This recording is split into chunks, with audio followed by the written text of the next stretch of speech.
An interesting thing about Arran is you can sit your driving test on Arran, but there are no roundabouts and no traffic lights on Arran. Are there not? I think there's maybe a pedestrian crossing now. Nah, there's not a crossing, is there? We're an agricultural island that survives on tourism, I would say is the best way to put it. And it was a picture of a court order, and the police had been at the door, and then it was like, any idea what this is about? And I was like, no, like absolutely not. See, but the fact he's ran up to me to tell me that says to me, mate, Pulls you out for speeding. you probably and then needed this is it. You probably needed it, mate. You're a grass. The group of apprentices that are maybe listening to this that were there that started baaing at me when I mentioned sheep once and wouldn't speak to me if they didn't baa. That was kind of almost the end of my time. I was like, this is hellish, but I don't know why I said it like that. The guys at Calmac are just like, don't blame me. It's hard. It's hard. I think there's part of that though. I genuinely do. I've been Cammy. I've been Iona. And we're all Fed by farmers. Hello and welcome to the Fed by Farmers podcast with me, Iona Murray. Cammy is in Wales for the Welsh Winter Fair today, so he has left me solo for the intro. He did promise that he was going to send an intro from the Welsh Winter Fair, but that has not happened. This week we are joined by Wallace Currie, who is originally from a farm in Arran. He's come over to the mainland. He's done a lot with agricultural education. There are a lot of tangents in this podcast. Also, thank you to our sponsors, Crystalyx and Tracesure by Animax, for making it all happen.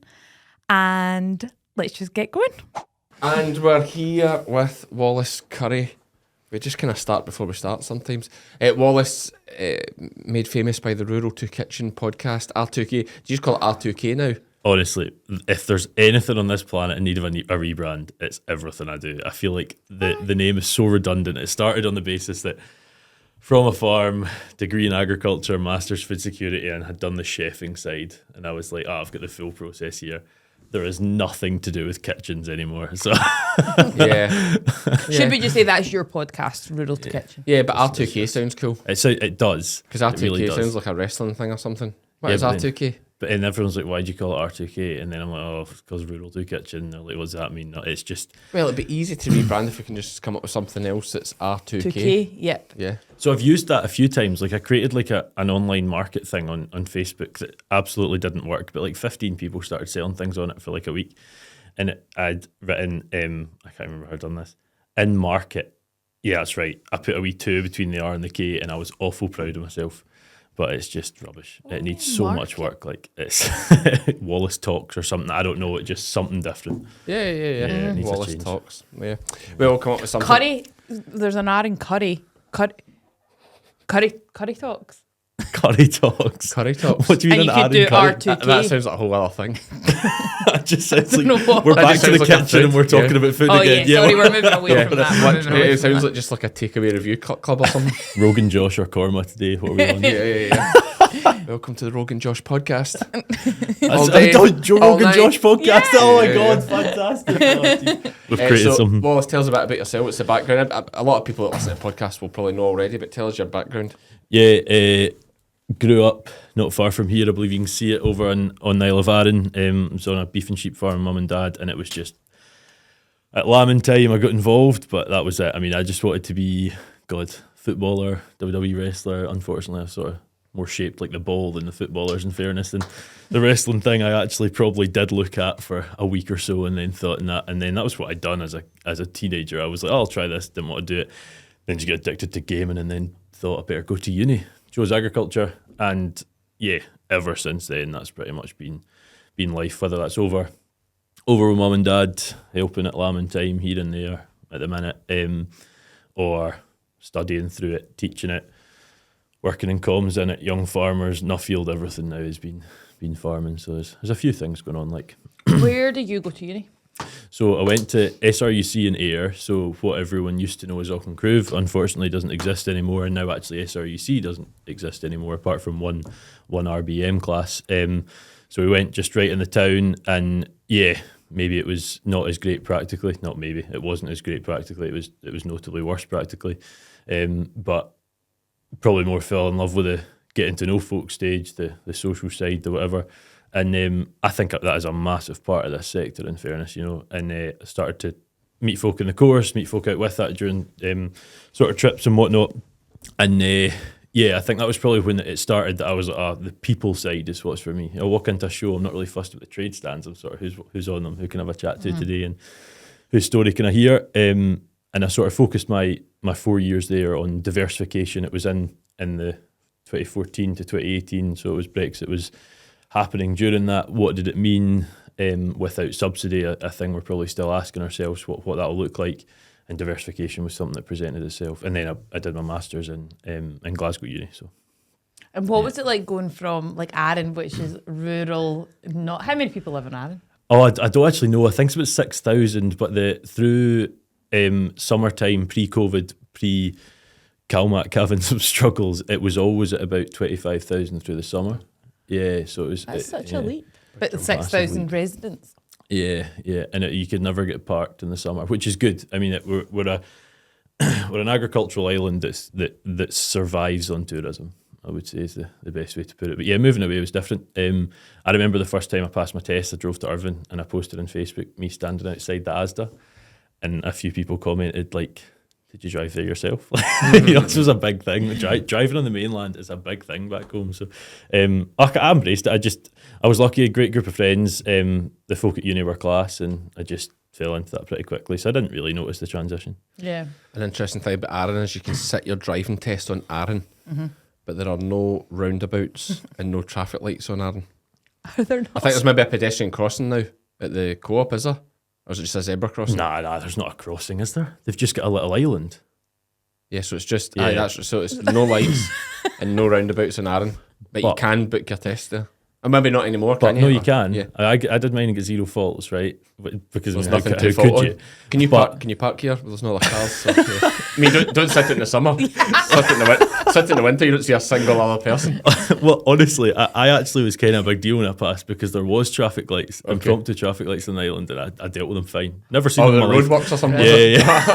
Nightmare. Even instructors like. What do we do here? Yeah, I'm not sure. Is it red for go? Yeah. He's flicking open his highway code manual. It's like, no, you're right. We'll stop here, Wallace. That's pretty much it. In fairness, yeah. So that's a thing a lot of people don't know about Arran. It's maybe easier to get tested, is it? Or is it really hard? I think the challenge is they're only like every whatever amount of time, like every 2 months or something like that. So it's Just will somebody go over? Yeah. just, just enough to facilitate the islanders. Yeah. I think is Inverary's the easiest place. It's like something like 86% pass rate, and then Arran's in the 70s from what I understand. A few mates that it took a while though. Even on Arran. Yeah, I won't call any out. But yeah. I do think it's mad that some people like have to sit in like Edinburgh city centre. Yeah, but what a Like great they place must to start be so though. much such Yeah. better drivers. Like there's no way I should have passed my test when I did. How are you bad? Oh, horrendous. You Like I was better a now. danger to myself and others Yeah. because it was like Cumnock. So there's like one roundabout. Did you tell a story about you driving without a licence? No. This would be a good time to tell it. Iona got arrested for driving without a licence. I didn't get arrested. Narrowly avoided a custodial sentence. No, How narrow? that is actually quite... do you want to tell us what happened? Okay. No, well, I've put you in it. I was living in Dumfries at the time and I got a It's text quite funny, from my actually. mum Very funny. and it was a picture of a court order and the police had been at the door, and then it was like, any idea what this is about? And I was like, no, like absolutely not. Anyway, it was for speed. Like, I had been caught speeding without a driving license. Oh right, okay. And I was like, what? Like, I didn't realise you'd been speeding. Sorry, I've thrown you right in it. Right, no, there you go. but Doubled up. can I back myself up on Yeah. that one? It was the roadworks on the M74. They were there for ages, just at the fort, and so it's normally a 70, but it was a temporary 50, and I got caught going. It was like 58 or something, so it wasn't like pure crazy snide. speeding. I know it was average speed cameras because the roadworks had been there for so long. So anyway, So I still didn't get to the bottom of the whole not a license thing. So anyway, I'm lucky my aunt is a solicitor, so she knew a lawyer. So then I went to see him, and basically we looked into it. And what had happened was, about 18 months prior, I'd had an epileptic fit. So I'd lost my license for a year. So maybe naively, I just thought after a year I could start driving again. I would have thought that. Do you have to reset your test? So, well, you have to like get a doctor's note and tell the DVLA. But I was like counting down the days till this day, and then I just got in my car and started driving. I'd have probably done that. And then I had to go up in court at Hamilton Court. It was awful. Was it easy to get? Was it easy to get terrible. around? Was it in court? Terrible. Was it all right? Actually, in court. Yeah, but they must understood. No, look, I had a really tickly cough at the time, and and you're going to pretend you're all healthy and fit to drive and all that. No, it was because I had my bottle of water in my bag because I kept having coughing fits, and then they wouldn't let me take my bottle of water in with me. I was like, oh, I've just got a real tickly throat. They were like, you can come out. But they give you water, do they not? No, I didn't get water. And then you're sitting like in the rows, like waiting to go up. There's no one there though. Is it not just a judge? There's not like it's not like Depp and Heard. There's no one watching this, or is there? Yeah. Oh, there was like rows of us. Oh, you're in with all the accused sitting in the court together. The accused. I know, me and all the accused. Yeah. So you were the accused, not you and all the accused. The accused were there, Iona. You were part of it. The court systems. I mean, that's just such a genuine error. Like it's not. But then to go through that experience, somebody to go to court. Terrifying. I hated it. But like crazy because that's like a district court. It's such a minor thing, but like it's weird. Like you all like sit there together and just like. You see so whatever random crime it is, like usually the district court's all minor things, but you just sit up and the rest of them just sit waiting their turn.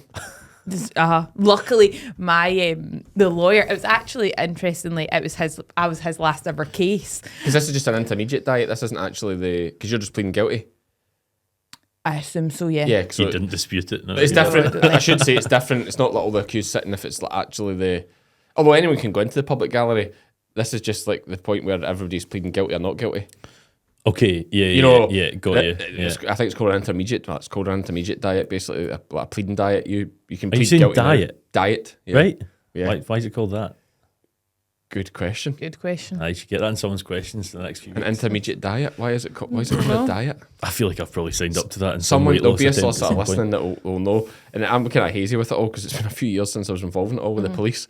But yeah, that's your chance to basically. They line up all these solicitors and all these accused people on this day. You go, you plead guilty or not guilty, and then obviously not guilty, it kicks the ball further down the line, and there's going to be a trial date, or the fiscal decides something else if it's going in the bin.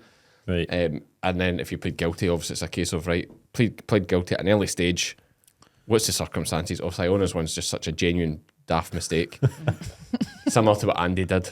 Genuine mistake. And then just decide. What did you get? I got £400 fine and 3 points on my licence for when I actually got my licence. Which wasn't then.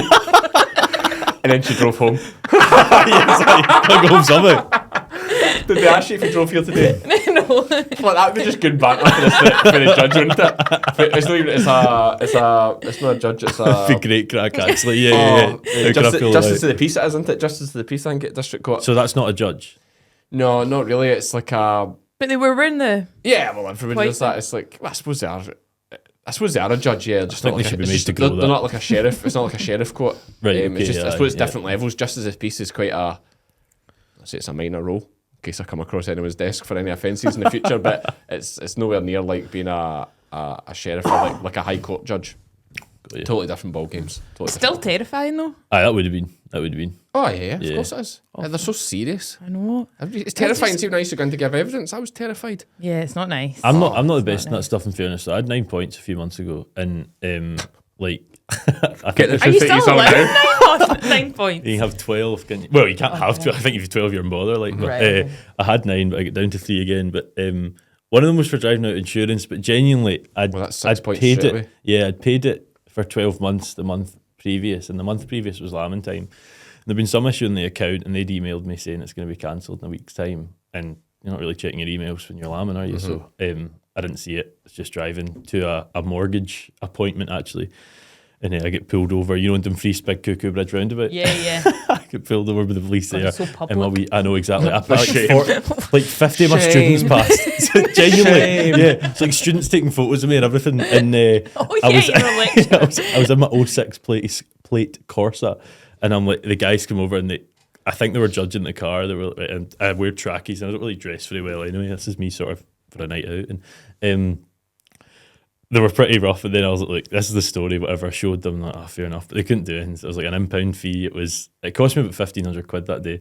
But even worse, landed in New Zealand on the 11th of July this year, and I went to give the license to the guy at the camper van spot. We're there for 29 days, and it says the 15th of July 2024, and I'm like, I've got 4 days of my license. I've got 4 days of my license.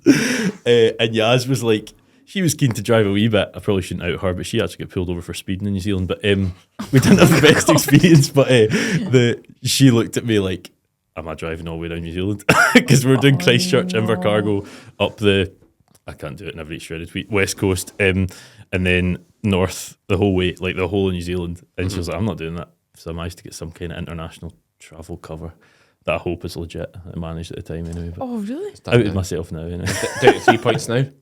Down to, yes, 3 points, yeah.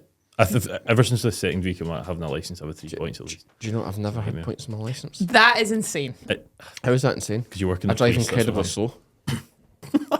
I know you're joking there, but I drive incredibly slow. I know you do. Right, okay. Do you actually? Yeah. Honestly? Yeah. But what's the reason for that? Because I like to see what's going on. You're quite nosy, aren't you? I like to see what's going on. But I do, all joking aside, I do drive actually very slow. And thank God I do, because that's actually part of the reason when that thing happened with Spot.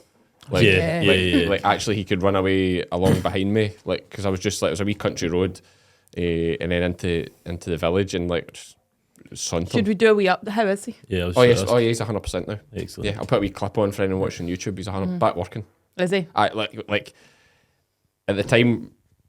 We should keep this now. Save this for a Friday chat. Yeah. But at the time I ran round the back of the pickup, obviously blood on his paws and been dragged a bit, and just panic. You think, oh my God, he's going to be debilitated for life. You know, I could. Oh God, you didn't even look. You just picked him up in the pickup and rushed to the vets, and the vet took him straight in. They were great. Shout out to Armour Vets, to Ali at Armour Vets, brilliant. They took him straight in and bandaged him up. So I never actually really got to see anything. Yeah. You know, I didn't take time to examine it because I'm just like, there's nothing I can do. Get him to the vets. Straight there, didn't get time to see it, so I'm just looking up my 4 bandages on for the first, and actually for the first 2 sets of bandages I never got to see them. So you just think the worst. You think, God, he's wrecked. Awful. And then see when I seen him come off after the second time, wasn't missing a claw. 2 of them were basically fully healed. Like, yeah, amazing. Hardly Hardly anything. You know, very So very lucky. Oh, That must have been hellish for both, obviously, Spot and it's honestly Juno one of the worst for things you. that's ever happened to me in my life. Must have been. Yeah. Honestly, one of the worst things that's ever happened to me in my life. Yeah, Honestly, I'm yeah, not even I joking. know, I I'm not even believe that. joking. I'm definitely better now, but like for the first couple of weeks after it, man, I'd just be driving. I think I've said this. I'd just be driving. I'd go, I don't have the dog. Like I just all of a sudden think, oh, right, okay, no, there's no That's dog awful. there. It would just hit you. And I you're totally like, get that. Your guts would Yeah. go. You go, oh, there's no dog. So, but that doesn't. To be fair, that doesn't happen now. Yeah, so I must be over it a bit. I think it did help when I saw the wounds, Yeah. and it wasn't so bad. It made my whole feel thing like you've got away with that, and it's not as bad. Crystalyx Extra High Energy Feed Blocks have been providing high energy supplementation to ewes, lambs and rams in the UK since 1978. Packed full of protein, vitamins, minerals and trace elements, Crystalyx Extra High Energy has been proven to increase live lamb numbers and improve lamb daily live weight gain at a cost of only 4 to 7 pence per ewe per day. To view the full Crystalyx range and find your nearest stockist, visit crystalyx-global.com. But talking about loosely talking about farming, why didn't you farm? It's a good question. I think I Did we say how many considered acres it. you've got and stuff? How many We acres didn't. have you got? So the Only farm's, child? the farm's 799 hectares. So let me do acres, 1975, I think it is. That's massive. Dad owns about, I don't know if it's 40%, but in the ballpark of that. If you go to Arran and you basically drive over the middle island, on the left is a big purple heather hill, which is actually a volcano, fun fact. For anyone listening that's not from Scotland, try spell Archven, that's what it's called. And because volcano, it's got a specially protected area, SPA, and a site of specific scientific interest, so SSSI, one for the fact it's a volcano and one for a hen hard hair population. Because of that, the sort of stocking density is very low. So it's a pretty biodiverse hill, pretty biodiverse moorland round there, near the bottom. And on there we run about, mum and dad run about 630 ewes, sort of the full system, hill to lowland. And why don't I farm? Good question. I've considered it a few times. I did my degree, and my partner at the time was going on to a master's, and I got a wee bit jealous. And I was like, I might do that. Went and done a master's, and I absolutely love my master's in food security. And that was I graduated in December 19, so just before the world fell apart. I think they had mentioned COVID in December, and then I got a job at Enterprise Rent a Car, still with the band for some reason. But and then I got furloughed, went home, started working at home, which was great. That weather was class that year. I always feel bad talking about it so positively, but it really was. And I just started having a bit of fun there, and I started posting stories about farming on the farm. And there was probably a thought in my head then, is this time to come home and try and diversify a little bit? I think the farm in itself would struggle to hold three of us. And as I started posting those things, 3 weeks into creating the Rural to Kitchen Facebook, SREC got in touch and said, do you want a lecture? I was like, are you insane? And the guy that got in touch, John, was my old lecturer. And I was like, Christ, I was 23. And I'm like, Jesus, only finished education 6 months ago. Yeah, let's try it. I accepted the job, and then COVID got worse, and the job fell through. So I'd left my job that I was currently in, furloughed from, went and cut grass for a while, and another job came, and then August I was lecturing, and that's probably the reason why I found myself getting into education. And the first time I got in front of students, I was like, man alive, this is for me. Like, this is just... Oh, really? Yeah. Maybe not the first day. the group of apprentices that are maybe listening to this that were there that started baaing at me when I mentioned sheep once and wouldn't speak to me if they didn't baa. That was kind of almost the end of my time. I was like, this is hellish. But after that, no, just getting in front of a bunch of folk that care about the sector, that in the room there's so much knowledge and you can just have a chat and learn, is just a fantastic environment. And that's probably why, to be honest, I found my thing. Okay, so do you think there's still time? Are you gonna farm? I don't know the answer to that. I get asked this all the time. Understandably, there's a farm sitting there. It's probably quite topical given the budget last week. Well, we'll get onto that as well. Yeah. It's obviously funny for somebody like me. You know, we're like polar opposites in a lot of ways. We obviously do very similar things, but it's like, you know, it's like your dad said a great thing to me. I never thought of. It's like he said to me, like, it's probably unfathomable for somebody like me to think that like you don't want to take on the farm. Like, I can't get my head around it, and it's probably I can get my head around it. I totally understand. It's like either are obsessed with it or you're not. And it's like I said in a video recently, like, farming doesn't make any sense. Like, your mum and dad knocking their pan in to, I'm not saying they're not getting anywhere, but for very little money. Absolutely. You know, when they're sitting on a huge asset, all those acres, but the return of that is nowhere near. It's like I mean, it's not hand to mouth at all, but it's a bloody graft. Yeah. A bloody graft to not really get miles ahead. And I can see why that's not attractive to a lot of people. I mean, I don't know if I'm work shy. Maybe I am, but it's a really good point. Well, I go back to, I honestly don't know. Like, when you find your thing, you've probably found your thing in farming. I think I've found my thing in teaching.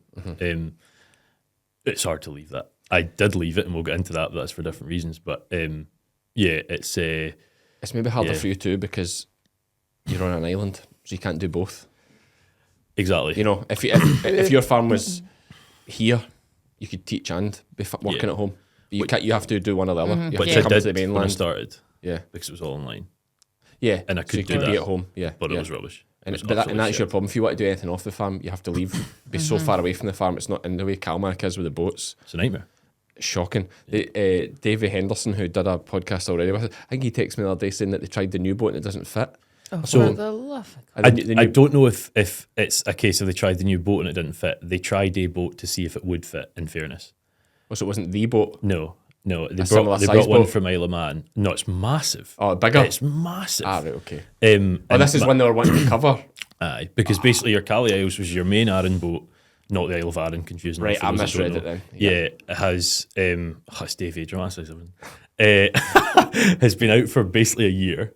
It came back, I don't know, a month ago, and it lasted about 2 weeks, and it's away again. Now, in defence of the boat itself, it's ancient. They need to get rid of some of these older boats, but they're not going to manage that. Yeah, so they brought this other one to sea, and it didn't fit. Yeah, I don't think I was getting. I don't think anyone's hating on the boats. Yeah, no. They're really hating on. Yeah, no, Calmac. I get that. I don't know why I said it like that. But I defended the boat. Caliels, you bitch! How could you do this to us? I don't know why I said it like that. The guys at Calmac are just like, don't blame me. It's hard. It's hard. I think there's part of that though. I genuinely do. You've seen that programme they done. They definitely said that sort of stuff. But So that's obviously why it's hard for you to be at home. I do get that. It's just, what about your mum and dad? And shout out to Colin and Laura, absolute legends. What about them? Would they like you to come home and farm? I don't actually know the answer to that, and I think I was speaking to a solicitor But that's a good thing too. Absolutely. So it means there's not put any pressure on you. Yeah, honestly, I can't stress how important that is because, I went to uni with no pressure of doing agriculture. Mum and Dad took me to an open day at Ayr and at Oak Ridge. Dad very much wanted me to go to Oak Ridge. Mum wanted me to go to Ayr because they both went there, but there was literally no pressure. I mean, I could have went and studied whatever, and that's been the case the whole time.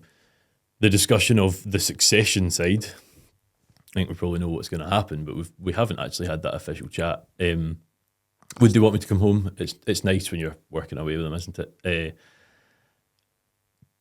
Do we always work together brilliantly? Maybe not. I think Dad and I are very, very different in what we want. And it's great to sit down and work for a week or so, but I know when it gets to the stage of I'm quite strategic and whatnot, I don't think that's gonna do too well at the time. So yeah, it's I love getting back and doing a bit like I am at the minute, just here and there.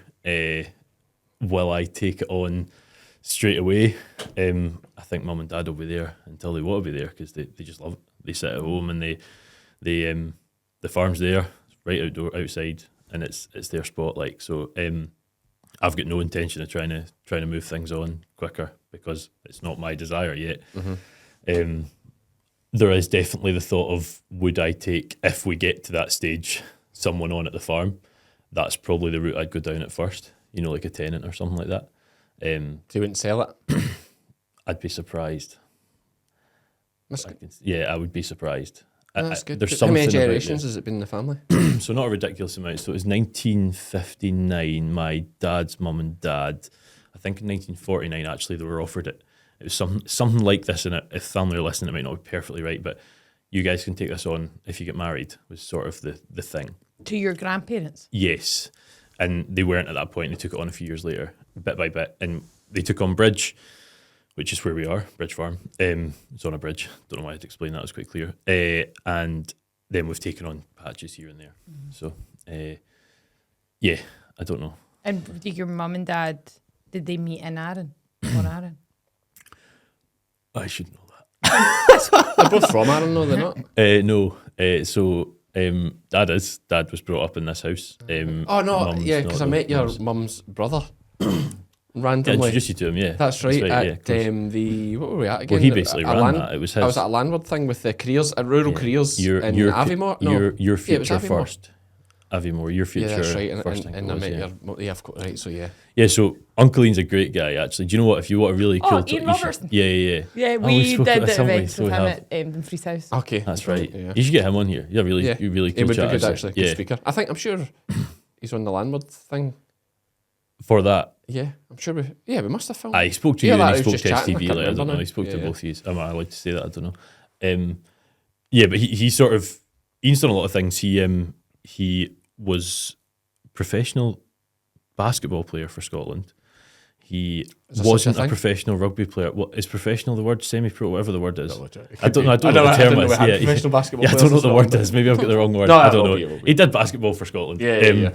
He never made professional for rugby, but my understanding is that because he broke his femur of all things. He's got a sore one, I'd assume. But he's coached a few of the sort of the older rugby team, and he had worked in gamekeeping and all that sort of jazz. And then he got to this stage, he was like kind of similar to something I'm doing. We've actually kind of fallen in similar places. He was like, I want to create an accessible avenue for people leaving school going into the rural sector. Now that rural sector is not just agriculture, it's gamekeeping, it's aquaculture, it's arboriculture, whatever. And he's created this countryside learn in Scotland, and it's doing brilliant things. And that was one of their careers day, which was a great day.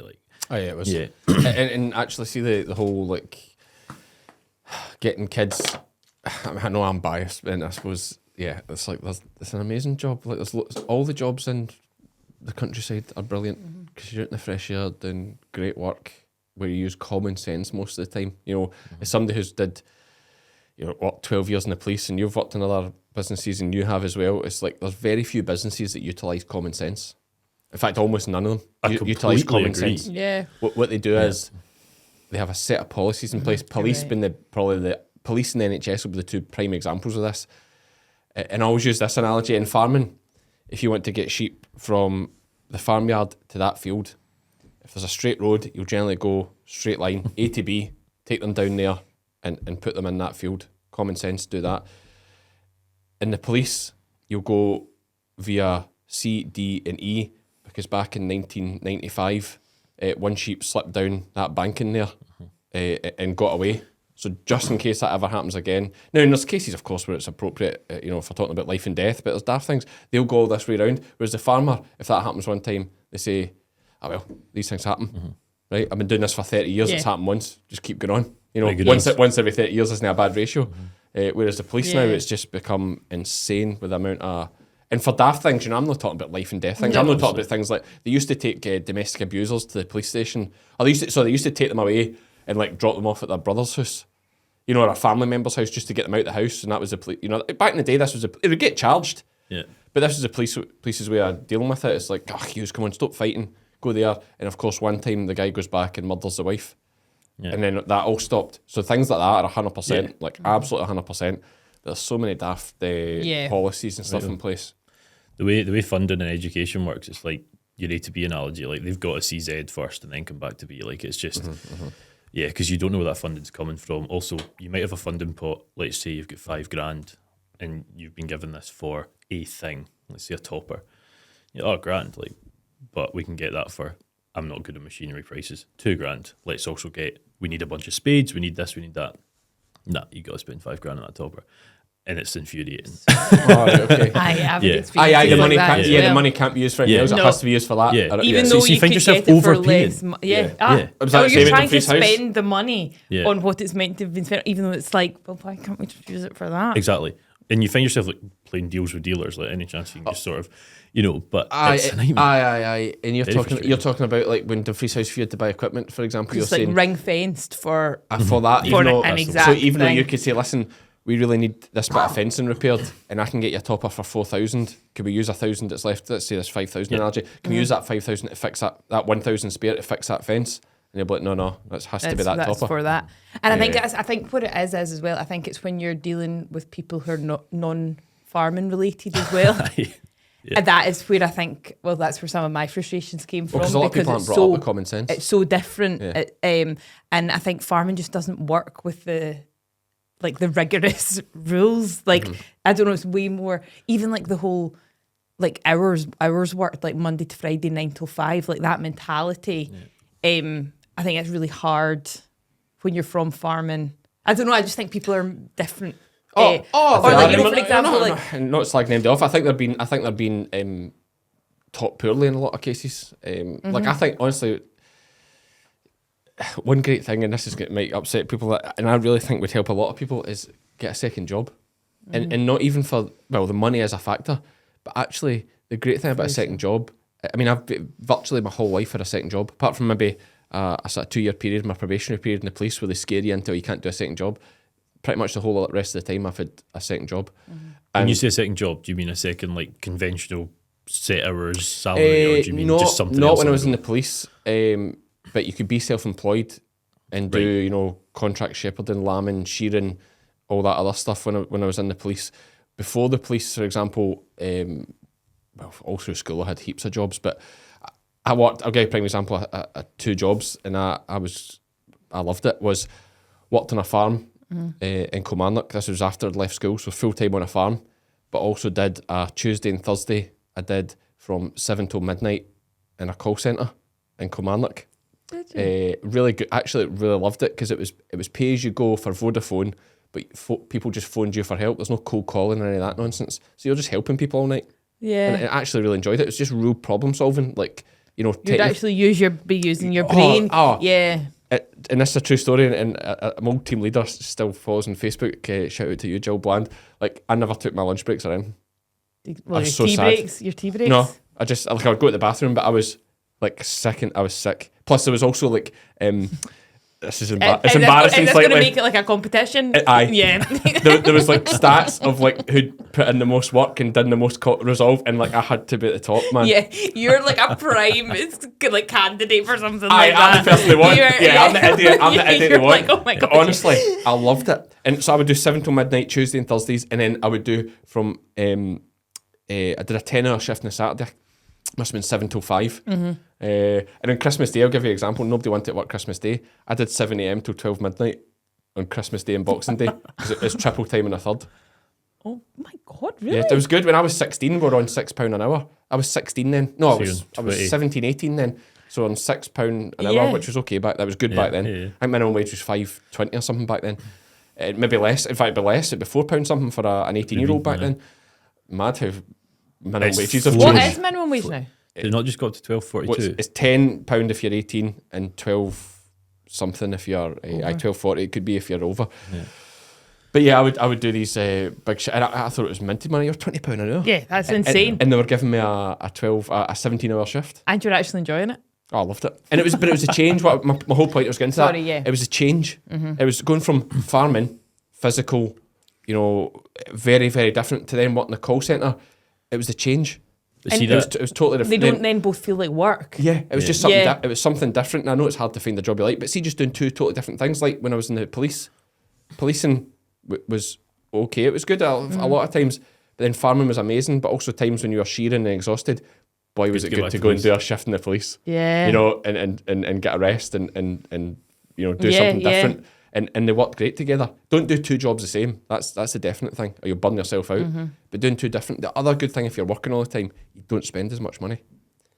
I still manage. I don't know what I'm doing. Because you'll be conventional hours. A lot of stuff you do. No, and but it's I am. But I've also normally have a there's lot of nothing other else to things do. on the go. Like that. I like see the change thing. So true. Change is as good as the rest. It is the truest saying on the planet. But yeah, I work 9 to 5. Probably doing some kind of podcast research 7 to 9, and then I'll be filming podcasts 6 to 9 at night. But I don't know. I'm terrible. What sort of I'm things? terrible What? at money management, man. What are you honestly. buying? What are you I have nothing What's to show coming for in the it. post? Literally nothing. I don't buy things. I just seem to Subscribe to things? Someone in I don't know, bloody Cardiff's like, what are you doing tonight? And I'll just drive down, see them. Like I don't fuel's my biggest expenditure. But also I honestly don't know. The money I earn, I should have notable savings in the bank in the last 2 years, and I just have negative 5,000. Like, But I suppose getting onto that, I suppose we should talk about the fact you're a Nuffield scholar. yeah, Of course, yeah, that big costs a lot deal. of money, yeah. That's going to be sorting the money. Well, I think it's one of those Travelling things. It's a travel grant, isn't it? But yeah, if you want to do it right, you're gonna. I mean, like here in the last 15 months, and this was an 11-month period, I went to Tanzania, Rwanda, Ukraine, and the countries on the way: America, Brazil, Holland, Switzerland, Japan, Singapore, New Zealand. So 10, and all the airports in between. And I think it's fair to be skint. it's been worth it. I genuinely it's fair feel to be like you should have money. I've had a good time. Yeah. I milked a random cow in Rwanda and then drank the hot milk by a fire with a rug The on. things you do in your own time at your business. 32 Wallace, degrees, This is not this kind of podcast. Oh, sorry, All mate. Apologies. I thought The things you do when you're blindfolded are your business. it's great fun. Do you know one thing I think we should talk on actually, because I think we have the wrong end of the stick in this country about the Rwanda thing. I couldn't agree more. Because I watched Yeah. a video with Mark Rober, I think it is, about Rwanda, and it looks bloody good. I know it'll have its issues in some fronts, but do they not have a thing that every Sunday you have to dedicate 2 hours to cleaning up the streets? It's not strictly that. Every fourth Sunday, everyone in Rwanda, including Paul Kagame, the president, goes out and tidies. And every Sunday there's something. that. But do you know Community. it's I love funny? that. I was speaking to Becca and Lizzie recently, and Becca had said, "What's the biggest thing you found in your Nuffield travels?" And Rwanda and Tanzania wasn't Nuffield, but it was related. And like she was expecting some kind of agricultural revelation. There's a few things in the education world, but the biggest thing is the US and the UK have litter everywhere. No one else does. I mean, Japan, we saw one can and we were Japan's- so excited about Japan's unreal. it. New Zealand, pretty immaculate for the most part. Singapore, immaculate. Tanzania, there was a bit, but nothing like the UK. Nothing like it. Brazil, pretty bloody clean. I was pretty ill for most of it, but America and the UK, Jesus. So why? What is that? Bad parents. I'm putting that one on the parents. Some 100%. that comes from I somewhere, would have doesn't been. it? I would have been leathered if I threw something out the window in the car. Oh yeah, it wouldn't even be Leathered. like Like it wouldn't be even a thought that crossed my mind. no, and I've got ground. Those that followed the sheep deal we've seen, we've done posts about how much litter we left, but I've got ground right next to Springside, and like the litter is disgrace, like unbelievable. I mean, there's one part of the field, right, where it's the exact same Red Bull and paracetamol packets. Folk must tan the two of them. Is it no? It's it's caffeine tablets. Oh, right, that's a Like big the double up high cheese. chew or something. Well, it's something. I think there's something if you take Red Bull and this stuff together, it makes you wild. Like there must be something because it's the same two double combo, and it's just Okay. the person is just tossing them at the same. Honestly was tempted if it wasn't for the amount of time it would take to actually get them. I was tempted just to set a camera up and try and find them and just for almost Like how many times will you've seen that doubler? Oh, I could go and lift it and it'll be 20, like 20 of the combo, like Really? because I've not lifted it Get for a one of while. those wildlife cameras. That's what Just I wondered. turns on, like. But then, jeez, bit funny though, It isn't it? gets every car going by. Like I need to watch 5,000 cars potentially to. I mean, it's you've such a not got busy time road. for I'm, that. I'm never going to get them. Like, I did. I thought I would love to do something just to try and. I suppose you could clear it all up. Oh, no, you just couldn't. I thought about it. I thought I really want to get this guy because it's such a disgrace that he's just doing it at the same bloody bit all the time. Obviously, just as he comes into the town because it's right in the edge. So like, coming into town, don't want to throw it in the town. Throw it into his farmer's field on the verge. That's probably what it thought is, yeah. But it's the mentality in the UK. Yeah. it Folk is. toss their whole McDonald's. Like once I've ate it, obviously they toss the whole thing out. Yeah, and it's a GDPR issue to put the number plate on it, isn't it? But That's number the plate- challenge. Oh, that's why they don't put the number plate on it. But even so, what's the police? Like, Yeah, they're not going folk to do have it, a- I understand folk have that. a Police daft have, like, idea too in this much country. going on. You phone the police and say, "Oh, there's a guy throwing a McDonald's packet out. I've got his reg number." And It's like, mate. Like, So it's like when I used to work on Suckhill Street and somebody would come up to him and say, "Me, that guy down there punched me." I'd be like, "Mate, it's a night out in Glasgow, all right? well, it's you're punching fine." all right, is it? Well, it is a mad, but one punching see, but the fact he's run up to me to tell me that says to me, mate, Pulls you out for speed. you probably needed it. You probably needed it, mate. You're a grass, right? You're a grass. You're a grass, mate. Brilliant. Like, but like, I slap School my rules face. for I'm that. stuck Yeah, in no, I know Glasgow. what Do you ever think about like, run up? Where's the nearest police officer? He punched me. Like, Expected that. why are you doing it in Glasgow? Like, No, I know. I hear you. it's a dive in Glasgow. Like, it's a dangerous place. Don't go. So yeah, it's the same kind of thing. You phone the police with that nonsense. We're too busy. Like, Yeah. if you're away dealing with that, right? You're tying up 2 cops for probably 3-4 hours No, to deal I with know. that, right? For a slap in the face. Like, get a grip. How do we stop people from throwing litter? I honestly don't think you that. do. I honestly don't. You know the answer? I honestly don't. No, I think don't think you do. it seems to be a. I think we've gone too far with a lot of things in this Yeah. country.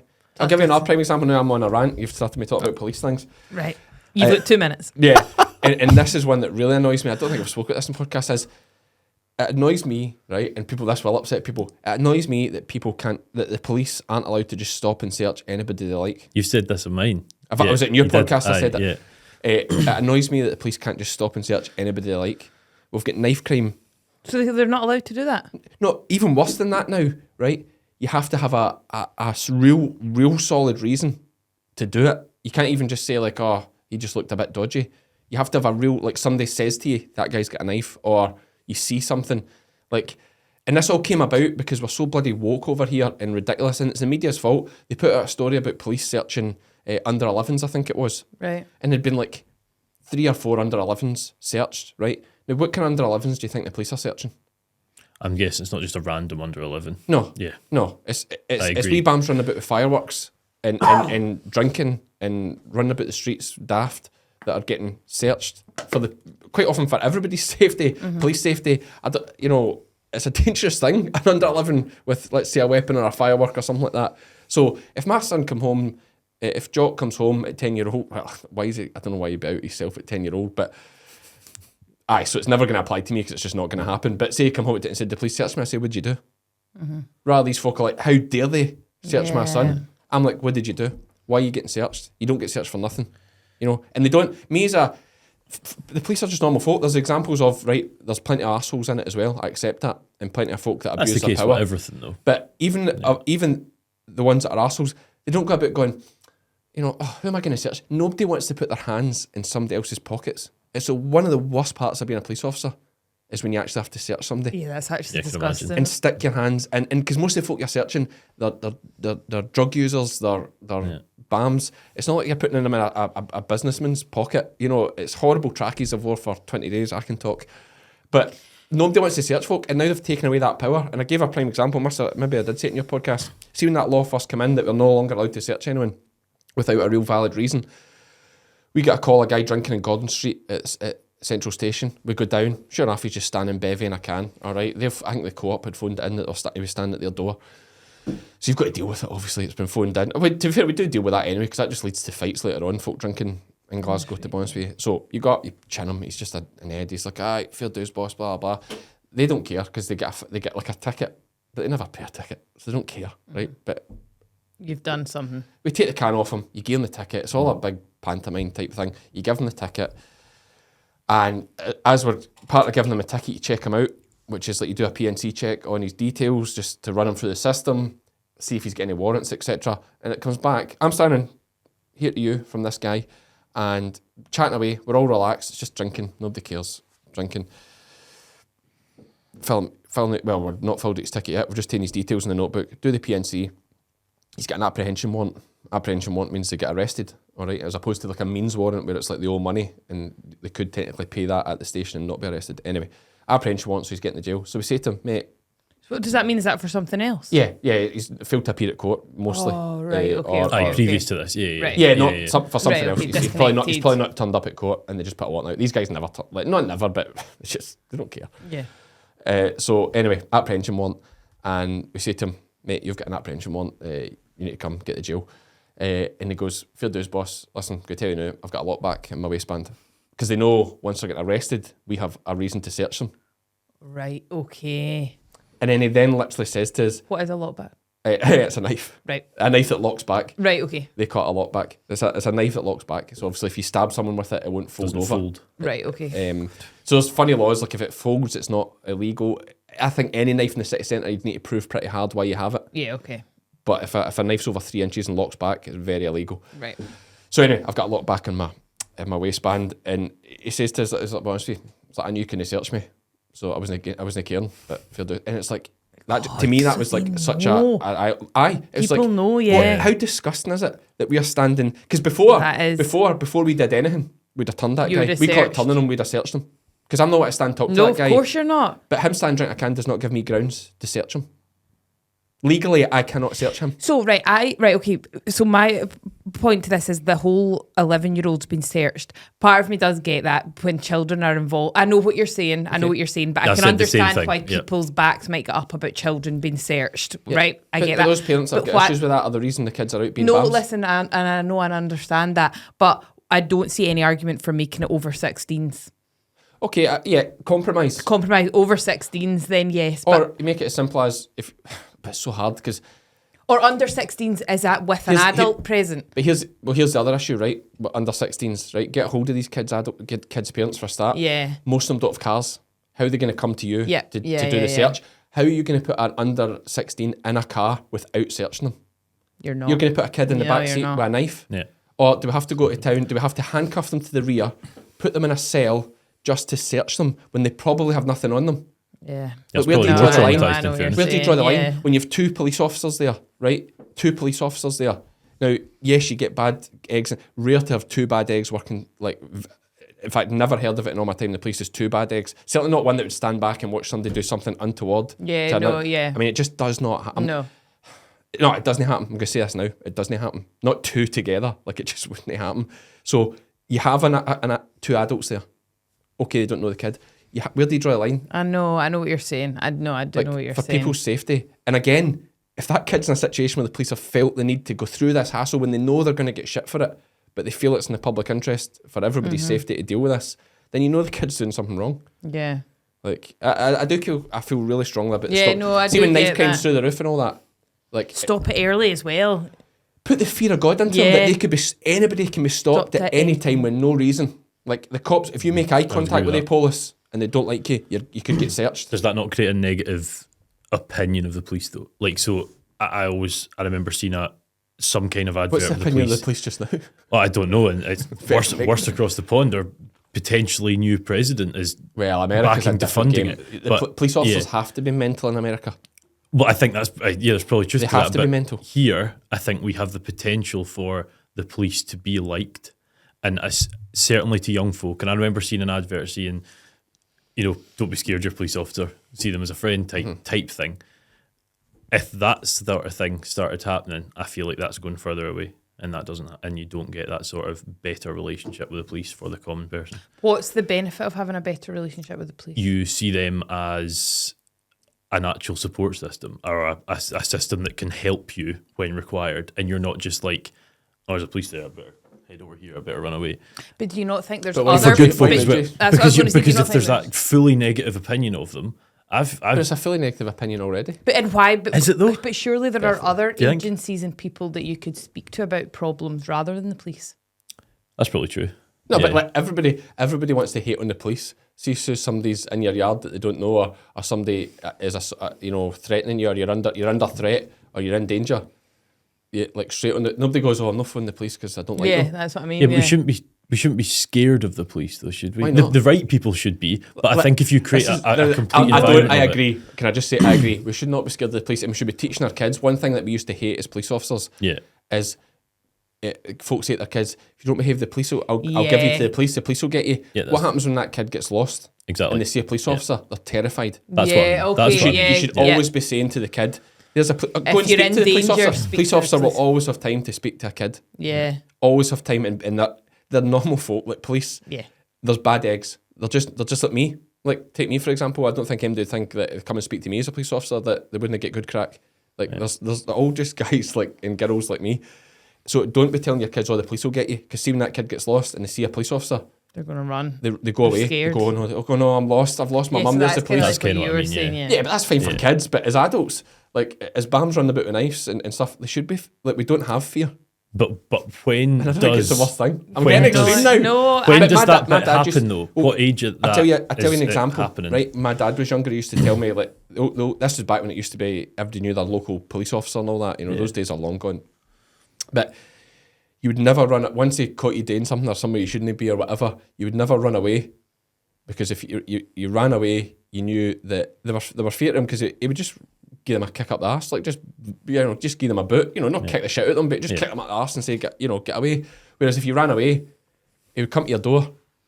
I know exactly where we are. Yeah, and your mum would give you a hiding flowers because she's not getting to hold her back. Do you know what I mean? It's your mum. This is your mum back in the 60s, in the 70s. Yeah. So like you just stood and took your telling, and you never. So maybe that's more fear of mums than fear of police officers.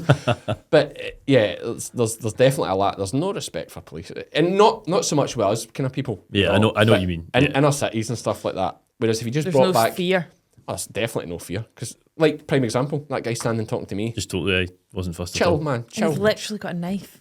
I'm standing here to there with him. But that's for your protection as well. Like, how easy for him just to... Absolutely. Or he could have flipped like that when you then said, I need to arrest you. Well, when he said he's got a warrant, he could easily have just step back, knife out, now we're in the shit. Yeah. Mm-hmm. Yeah. Do you know what I mean? Absolutely. And do you know the crux of it is, he probably wouldn't have had that knife if we still had the power to search people randomly. Yeah. He wouldn't have brought it into the city centre. No, he wouldn't. But because of public perception and because people are so soft and woke in the media, they've now bullied this. Well, the politicians have put through this daft legislation that you can't search folk. Mm-hmm. That's enough. I get very passionate about it. No, I do hear you on that. I do think when knife crime through the roof, look at London. In London, you should be able to just search anybody you like, police, and put the fear that you could be caught. Yeah. Anyway, that's enough. Back to farming. Most foragers don't supply sheep and cattle with enough cobalt, copper, iodine and selenium, critical to digestion, immunity, reproduction and growth. When it comes to supplementation, there's a danger of under or oversupply. But when bolusing with Animax Tracesure, you can be sure every animal has enough for up to 6 months in one single application. Animax, giving what it takes. I went on a right tangent there. I know but you it's did. good. Listen, I No, believe in it. I'm I'll glad you die got on out that your hill. system. I'll die on that hill. You've got the clip now, though, haven't you? You've got the clip. Yeah, I'll die on to the that hill. header. It's okay. Back to back to Wallace. So, back so let's do obviously the Nuffield thing. Yeah. We're saying we should finish and say Rwanda's actually all right. Yeah, so I don't know how we got onto what we did. I don't know either, man. I can't remember that police rubbish. thing. Anyway, so Rubbish out a car window to kids searching kids. So it was. That's exactly what it was. Literally. There's this whole thing of send them to Rwanda. Yeah, send immigrants to Rwanda. I genuinely think they might be in a better spot, and there's a few reasons to say that. Right. First off, I'm looking at doing a PhD at the minute in Rwanda. Kigali University is what I'm looking at, genuinely. But that's nothing to do with that. But I've just shown that I truly believe this.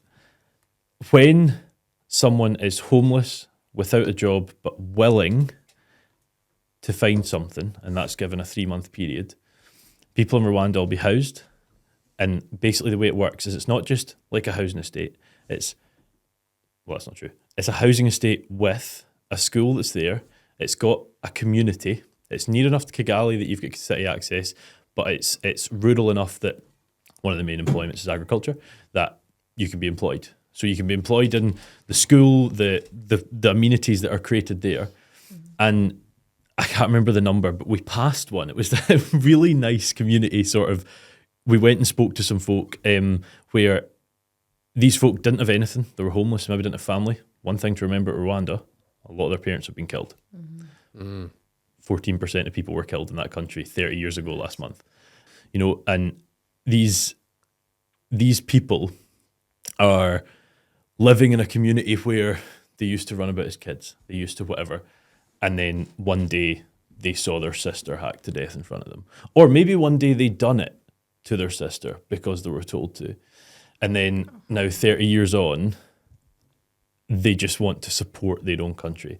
And I have never came across a more agrarian country. They're just promoting agriculture, primitive forms of progressive agriculture, sort of like a vertical farming, but very primitive, basically done in plant pots, but working perfectly with strawberries. They harvest strawberries 365 days a year from that farm. I can't believe that.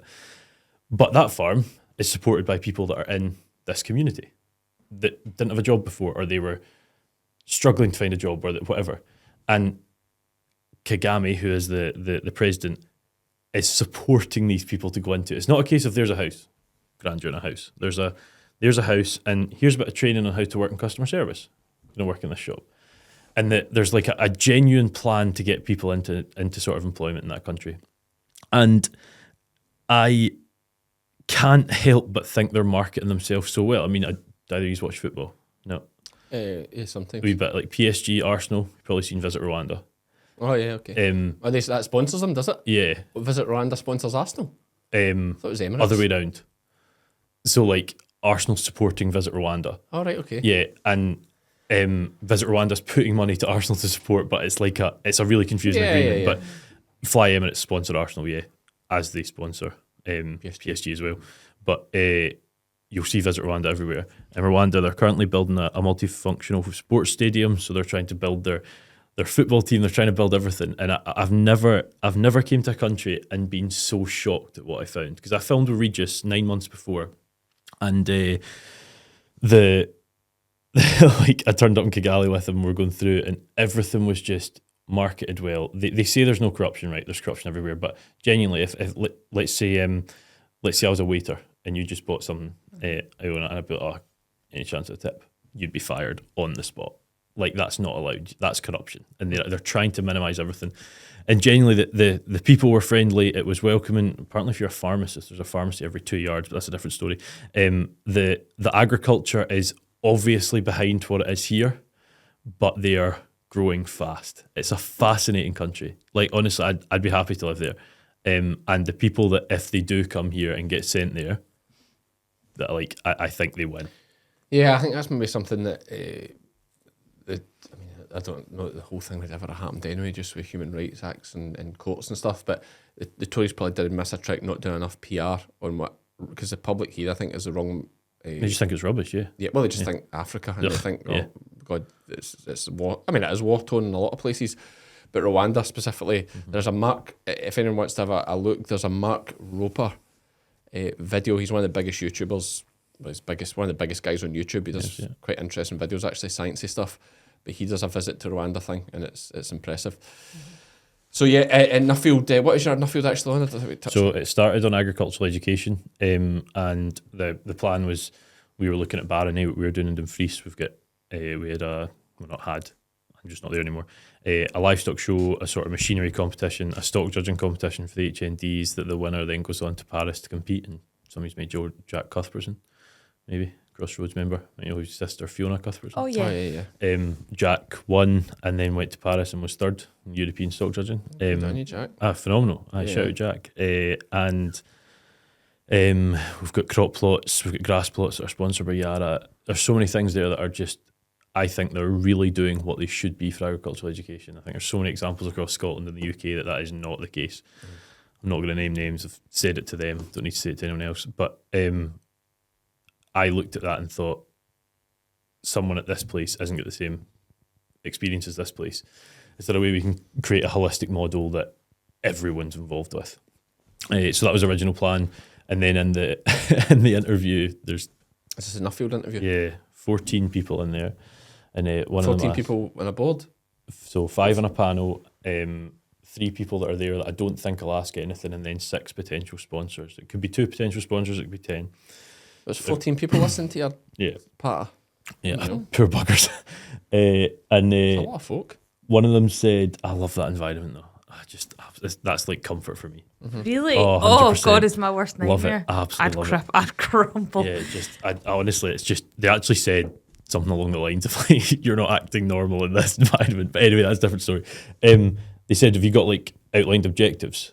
And I said yes, and then I had this really rapid thing of, right, what are my objectives? Because I didn't at all. And I sort of started to think of, right, so education about agriculture in schools, primary and secondary, looking at sort of youth groups, so obviously I'm actively involved in young farmers, and then also the academia level. And I've actually probably moved away from academia more into schools and youth groups now, and then a sort of fourth one to come back and try and have a chat with everyone. But so it's education across schools, youth groups, and academia with a focus on agriculture.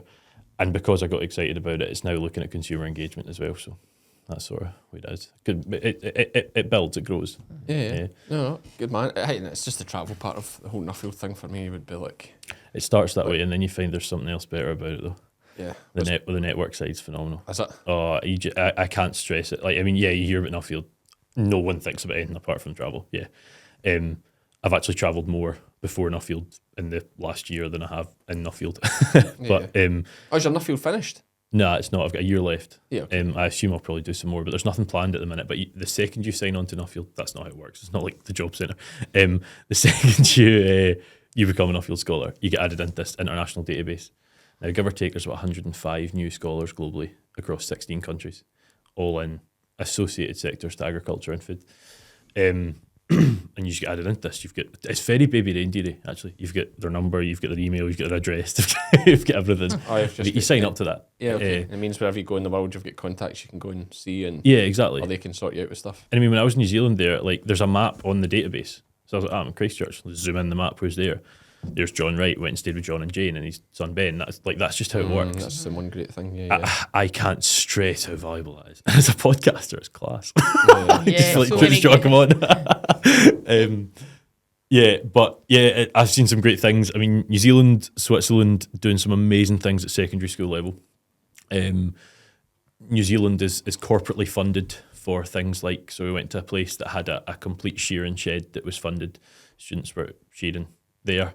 They also had national competitions there that students were involved in hosting the events department at that school. School we're talking 12 to 17. They had crop and grass plots that put the college ones we had that we thought were the best in the country, maybe one of the best in the country, certainly the best in Scotland, to shame. And in Switzerland, they had a really cool programme where basically when you were at high school, you'd done your first 3 years, everyone done that, fine. Then you had this option of, do you continue to do the conventional German, maths, so on and so forth, and go for 6 years as we do?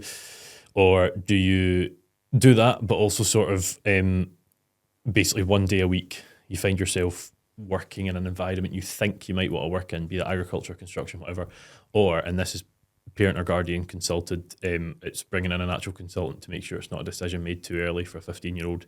This option of, for the last 3 years, 3 days of the week, you're working in that place. Or a associated place. It's all vetted by the school. And you're still doing maths, German, all the the things you have to. And I think that would be so valuable for so many folk here. Like, it's just hard to implement. And that's kind of what this petition thing that I sent you to is about. But yeah, that's in its infancy. So yeah, seen some great things. America do farming, education, brilliant. Just, do they? Oh man, it's like, there's this thing called FFA, let me get this right, Future Farmers of America convention every year in Indiana. I went out to it last November. Just a bunch of kids from early secondary, and it goes up to about 24. They do have young farmers, but it's different. It's a school integrated. They all wear a blue jacket. And everything they learn is just amazing. Like they learn things from agriculture, conventional agriculture, to how to teach agriculture. Like ag ed is a massive thing to study when you leave school. In America? Yeah, massive. I thought they were all dead against the farmers there. Like I thought farming's in quite a bad spot there. I think they have the same sort of challenges we have perception-wise. Big money as well, buying land. Oh, and a lot of subsidy. I mean, you think we're subsidised. But They have a lot of subsidy oh, in big America? time, yeah. Well, there's a lot of Americans listening, so they can tell us if that's... Yeah, I mean, tell me if I'm wrong, but I'm pretty certain I'm not. Well, yeah. they're always like seem very negative whenever I see their social media and stuff. I think Biden didn't like subsidy as much, from what I understand. But it's been but I did see Donald subsidy Trump forever. signing a combine, so that's always going to win votes. Or a chopper. No, it was a combine. It was a combine. He loves the farmers. He loves the farmers. The farmers. He's good. Actually, when this is out, that'll be done. I know it will be. I was just thinking that. That'll be done. Here, I'm not saying I want him to. He's won it. Hands down. Do you think so? I've said it there. You've got the clip I'm if you not want. sure. I'd be very surprised if not. I'm not saying that's what I want. Just what makes it interesting, I suppose, I've watched a few things about it, is the fact that the polls are closer, much closer than when he did win it. Yeah, well, when he didn't when he won win it, nobody said he was going to win it, and now they're saying he probably is I've going to actually win a it. Facebook post about 6 months in advance. I said it, but yeah, That he was going to win it against Clinton. I made £7,500 on the 24 hours before just doing in plays, and that was during my like. So in plays would be like a game of football. Like, I think the next goal scorer is going to be, but in politics it's right.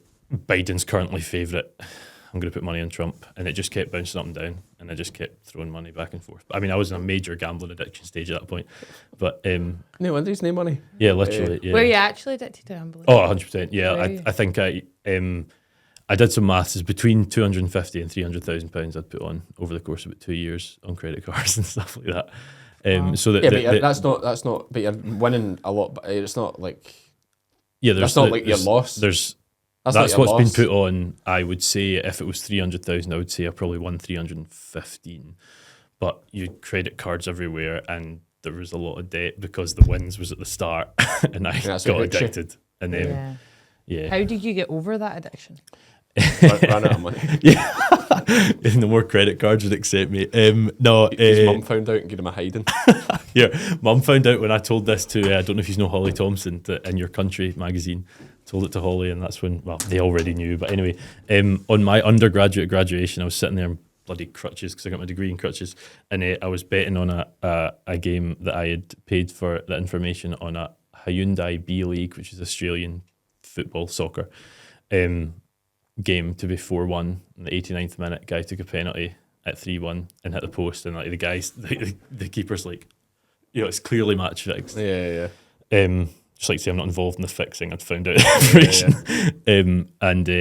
so it didn't happen. And I'd put 6,500 on, and I'd paid quite a notable amount of money for that, and it would have been like a 40 odd £1,000 win, but it didn't. And I remember it was like 10-15 minutes before I went up and collected my degree, and I remember being like, all right, I didn't have that money. Like, it just didn't bother me. And that night I was like, it's got to stop. Yeah, and I put, every time there's a World Cup or Euros, I put a tenner on and I work it up. 2022 World Cup, I won, I think 1,700 I cashed out, but every other one I've been up at like sort of 600 or 700 and then just lost it. But in a gambler's mind, that's a loss of a 10. That's not a loss of 700. It's Yeah. really weird. So, Yeah. which is dangerous. That's the danger. Yeah. There's literally a bank of money sitting there, and you're like, nah, but I just put a tenner in. It doesn't matter. Yeah. Yeah. It's okay. a dangerous gig, and folk get it's like that. And I have an Yeah. addictive personality, like so. Yeah, I just think football's too random to really Football wasn't where I was making enjoy. money. Don't get me wrong, I liked when I was younger. I liked the accumulator thing like we spoke about in Yeah. Billy Welsh's podcast. Like I like that because when you're younger, it's just like buying a lottery ticket. Yeah, Plus exactly. you think Yeah. you know about football, so you put your quid on and you could win like £1 million, like Yeah. exactly the example Billy gave. So that was like fun, like Yeah. because you and your mates would do it and it's Yeah. good. But the only thing now really is the Grand National. Greyhounds was where I was betting though. I wasn't making money in football. I never made money in football. Greyhounds is where I made money. Greyhounds. Definitely, I'm not telling you how though. No, you're going it's to a- corrupt it's a us. You're going to dodgy get game, yourself in like. trouble here, aye. Yeah. But no, Grand National we will, because lambing time it's quite nice. You come in at lunchtime and There's a wee something. aye, and everybody puts a wee. Yeah, it's extra good fun horse. that, isn't it? That's good Grand fun. National's great fun. Yeah. Aye, it's good that way. But right, I've made but- that out. It sounds as if I'm like a proper corrupt. It wasn't dodgy. It's just I don't need to get into it. No, mate, it's too late. Your foot's right in it. Your Yeah, foot's it's right. They right won't in come it, for you, yeah, mate. yeah. There's bigger fish to fry. The police don't have time, like I said. They're too busy dealing with guys that get punched in Suckhill Street. So we obviously we're getting over our time here, but we've got a quiz to do to wrap up as we always do. I suppose one thing to leave with: when are you going to sit down and have this succession chat? Yeah, it's good. I would assume quite soon. I mean, we've spoke about it. We're not a family that it's never discussed. We know what's happening. We've just never sort of looked at how. And I think, budget wise and whatnot, there's a lot of negativity in the community at the minute, and fair enough. But I think one, it gives opportunities to probably guys like yourself. I think it gives the chance for new entrants. But number two, and I think this is the important thing, is it makes those discussions happen. Aye, I think And that's the if you best one. take in from it, have that chat. I think that's the best one. Yeah, I The agree. real crusher for people in this budget, the real crusher is the ones that are at the end of their life and the son or daughter's been working all their days for next to nothing and was going to inherit the farm and it's changed like now and they don't have 7 years Exactly. to transfer Yeah. it. They don't have 7 years to do anything about it. They're just overnight they've went to now you've got a 300 grand. But remember, it's not tax bill to thing. strictly 7 years, is it? I mean, like, yes, if the person Well, dies it tapers, today, it it's tapers 7 a years. bit, but Yeah, for there sure. is major other issues with that. Like the farm's Yeah. revalued on death. Yeah. So any sale after that is the capital gains comes on that valuation Yeah. inheritance. So that's all screwed. Like unless you take your dunt and pay your tax. But Sounds like anyway, you know Yeah, much more we've about this than done- I do. it's just been talking about it a lot. So anyway, it is what it is. But listen, we're going to do this quiz. Yes. Are you timing? I will time 10 is the score to beat. Remember to read out the correct answer. Did I not do that? No, you missed Did a not? couple last Okay. time. But so we will go. You ready for this? Let's go. Let's do it. Get yourself you want to be uptight and I'll do tense it. on this. Right, You don't want to okay. be relaxed. How long have I got? 2 minutes. To have an idea when 2 minutes is coming. No, that's the problem. Can you give us like 10 seconds or not? No, we Just- should. I That's But screwing you've me not over done a it to other bit. people. Yeah, but you can't do it so for other no. folk. That's Yeah, fine. I wanted Nah. the countdown music. Yeah, like we should get something that I can just But hit why, it. guys? I just don't understand why. What makes a difference? So see if you ask Well, a it's fun question. as well. It's the Jeopardy. oh, okay. So, I get yeah, that. If you ask could- a question at 1:59, do you get to finish or do I not? No, because the time you If say I've- pass, it's done. Like I got If it I've, out with start, that. I've But yeah. started. I've started, so I'm going to finish. So I'm gonna I'm finish. almost there. I'm almost there. That was it. So just let me I'm finish. almost there. Just let me finish. Getting there. Right. Slow reader. Right, Tell me okay. when. 3, 2, 1, go. At what age could you first expect to receive a message from the king? 100. Yes. If something is hepatic, then it relates to which organ of the body? Heart. Liver. Name the Rudyard Kipling poem which contains the line, if you can meet with triumph and disaster and treat those two impostors just the same. Pass. Absolutely. F. In the Harry Potter film franchise, which actor plays Harry Potter? Daniel Radcliffe. Yes. In women's shoes, what are block, platform, wedge, stiletto and kitten examples of? High heels. Heels, yes. Halifax Town and the New York Mets baseball team shared which similar sounding stadium name? Not a clue. Pass. The Shea Stadium. Which P is a scientific role for the study of the fossilised remains of all kinds of previously living organisms. Which what? P. Paleontologist? Yes. The Great Fire of London took place in which year? 1604. Oh, 1666. Which German-owned supermarket opened its first UK branch in Stechford, Birmingham? Aldi. Yes. Which British children's author wrote Willy Wonka and the Chocolate Factory and the Witches? I should definitely know that. I'm going to have to pass this. I can't remember. Roald Dahl. Of course it is. Yeah. Madge, Maggie, Marge and Meg are all shortened versions of which female name? Margaret. Yes. Which green amphibian appears as a Muppet in both Sesame Street and The Muppet Show? Frog. Who? Oh, I don't know. I don't know. Kermit. I would never have got that. Which canal runs through Egypt is considered to be the Nile. defining border? Suez Canal. You rushed that. Oh, I did. Good Omens is a collaborative novel between English authors Terry Pratchett and which other writer? Pass. Neil Gaiman. The French word lapin translates to which animal in Rabbit. English? Yes. Who played the genie in the 2019 film Aladdin? Rami Malek. Will Smith. Which country has won Africa's Cup of Nations international tournament on the most occasions? Egypt. Yes. Time. 8. It's not bad. Good score. Oh, you've knocked me down a peg. Not bad. Solid score. That was Past a him, I tell you, You were Dahl. very I tell you, calm. Roald Dahl. mate, that you missed opportunities to go top there. Roald Dahl is. Mate, Roald Dahl, I would never have Suez got it. though. Canal. If I Kermit just the- waited, Kermit the Frog. I would never have got that. There's 11. I would never get Kermit. Never. Suez Canal, I should have got though. Yeah. I just jumped too quick. Mate, I think that's there's an 11 in there. No bother. Yeah, it was- I'm only counting 7th. You got 8. Okay. All right. No, I trust you. You got 8. You got Okay. 8. I'll go Good 7. score, I, good I've score. got to check it. You Well, can't listen, just give me an 8. Like, It'll be up on the screen. If we need to add a wee voiceover here to say I got it wrong, I think it's 8. Yeah, but, no, I trust you. We'll get you. That's you in third spot. Although technically I don't really count. So you're technically in second. that's good company I'm up down there. to Good 4. company. Yeah, don't worry, that'll get worse as we go on.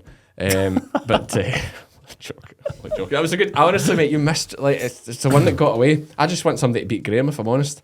It's a, You know, it's the one that got Ashley, away. Where'd you get the Ashley questions? Graham's wife was Can't tell you. saying Okay. that But it's from the he- same place. If we tell you, then people will yeah. research. What? No, that he fast forwards to the end to listen to the quiz to see if he's been does- cheating and then rewind. That's what you would For be a wee- like. He's so competitive. I'm still So raging funny. that I rushed that last question to try and beat him. I'd have taken a draw now in hindsight, but yeah. Oh, Will Smith played Aladdin, mate. There's a 12 in there. You knew Will Smith I played I didn't Aladdin. know that. know I that. didn't know that. It's a brilliant film. I Wait, don't watch I don't have films time ever. Before he watch started getting telly. all slappy. Yeah, okay, interesting. Chris. But anyway, Yes. listen, Wallace, been a great chat. Good chat, Hugh. Goodie to come in. If anyone wants to check you out, where could they find you?